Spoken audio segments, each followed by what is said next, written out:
Good morning, everyone.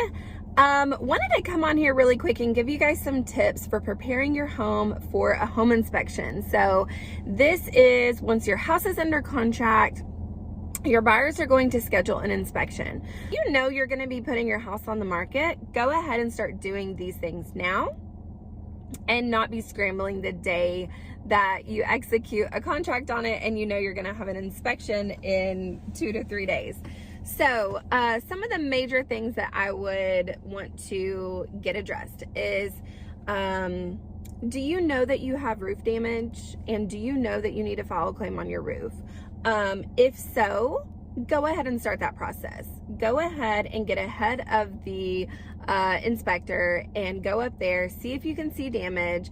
If you feel like, you know what, we've had a lot of hail damage and we probably should have reported it and gotten the insurance on it, it is not too late.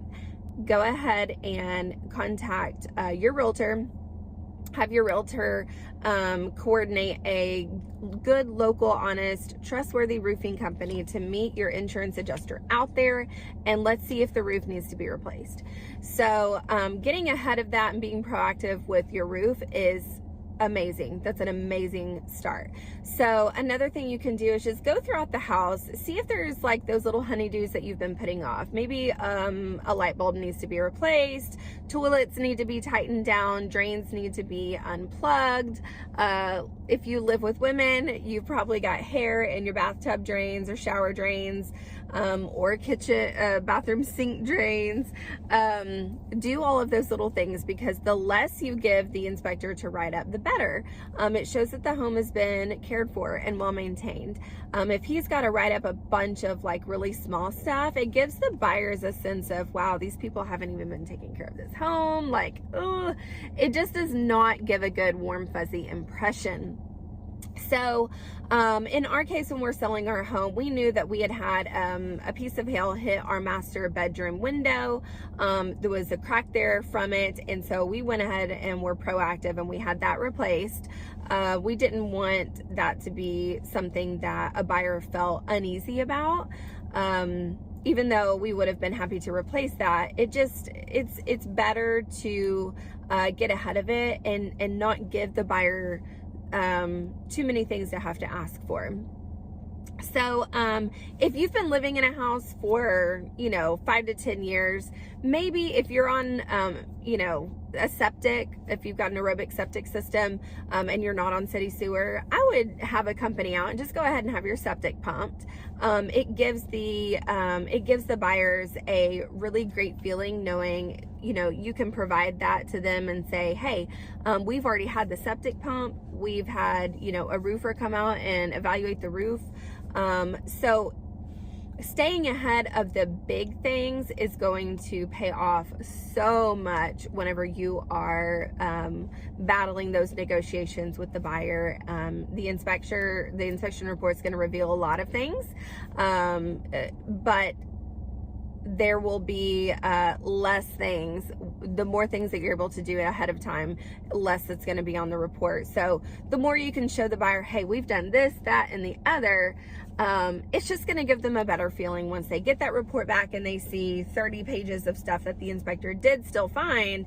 It gives them the impression of, okay, well, the sellers clearly take good care of their home. They take pride in their home. And so maybe we can ask them to do a couple of things that are important to us and we can move forward, versus getting an inspection report back that's just like, nothing has been maintained and it just appears like the home is about to just fall to the ground completely.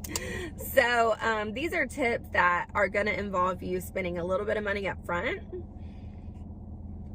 a little bit of time up front, and it's going to pay off for you big time in the long run. If you've got any kind of like bug infestation that you know of, go ahead and have a terminator out. Let's take care of those issues. Just imagine treating your buyers better than you would want to be treated as a buyer. And let's do all those things. So tighten up leaky faucets. If there's water damage somewhere, go ahead and have it taken care of. Water damage is one of those things. I've seen buyers, when they hear water damage, they run for the hills. If you've got water damage, go ahead and take care of it because I guarantee you it's going to be an issue. And then the water damage issue escalates all the other issues because they're just in panic mode about the water damage. So, anyways, those are my tips, just a few brief tips on what I would do to prepare your home for an inspection. And you can be doing all of these things before you list the house. And the day before the inspection, I would say clean your house really well. Have any information that you think the inspector needs to know. Maybe you know where your ground wires are located and you know they're in a weird spot. Go ahead and give the inspector a note saying, hey, this is where the ground wires are located. Didn't want you to be, having to search all over for them or have to write it up on the report that you couldn't find them, because buyers a lot of times think, oh my gosh, the house isn't grounded. Well, it is. It's just a lot of times the ground wire is hidden.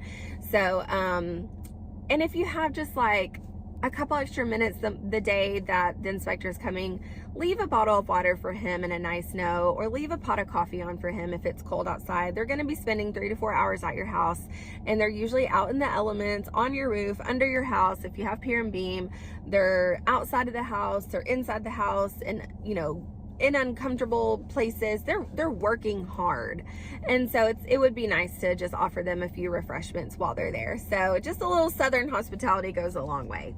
I feel like inspectors and appraisers are usually the ones that get shafted on the Southern hospitality part of a real estate transaction, because they're the ones that come in that no one's really excited about them being there, And so my husband is actually studying to get his home inspection license, and it's something he may do in the future. And I'm like, listen, buddy, no one likes a home inspector. You're not going to be the guy that's liked. So as long as you're okay with that. And it really got me to thinking, I really need to share with my sellers more about just taking care of their inspector and just making them feel welcome. So I hope that those were helpful to y'all. If you have any questions about the home selling or home buying process, I would love to answer them. So just comment below something that you've been thinking about or just want more information on. We can message privately, or I can do a video on it, post about it, whatever you need. I would love to help. So I hope you guys have a great day.